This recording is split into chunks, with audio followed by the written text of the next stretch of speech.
Gisirad-an og usa ka adlaw resulta sa nagpadaing bangi sa kapulisan ug KOJC members, giablihan na ang main exit gate sa Davao International Airport hinungdan sa pagbalik normal sa dagan sa trapiko sa lugar. Ani ang report. Pasado alas 9, Lunes sa gabi, hingpit ng giablihan sa mga personahe sa Civil Aviation Authority of the Philippines, Davao, ang main exit gate sa Davao International Airport. Kahinumduman nga sayo Lunes sa buntag hantod gabi, sirado ang maong main exit gate. Rason nga nahimong exit sab ang main entrance gate sa airport. Resulta, huot kadagan sa traffic, sulod og palibot sa airport.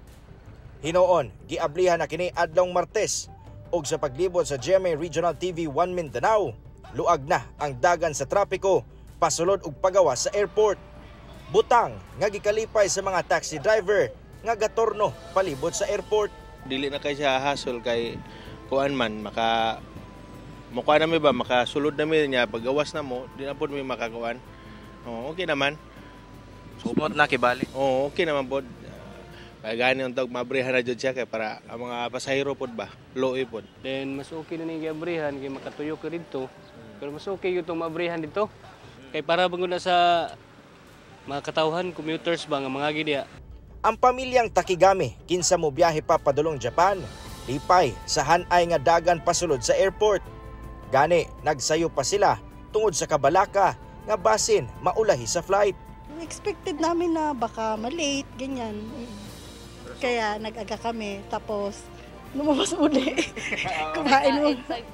Kumain. Tapos yun, balik. Okay pa rin yung time namin. Sila ni nalipay sab sa tuloy-tuloy nga pagsulod niya sa airport. Labi pa nga ginaapas niya ang iyang flight padulong Manila. Smooth ang traffic karon sa sa padulong sa airport. Walay problema, dire-diretso ang biyahe. Sumala sa kaap, padayon ang ilang pagpatuman sa hugot nga seguridad sa airport. Mabuti naman, nag-normalize na, and then we experience yung pong mga congestion, especially during our peak traffic, but that is what we experience on a regular basis, no? Ito pong mga daloy ng trapiko natin ngayon, back to normal na siya.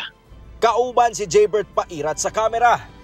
Ako, si Cyril Chavez para sa One Mindanao.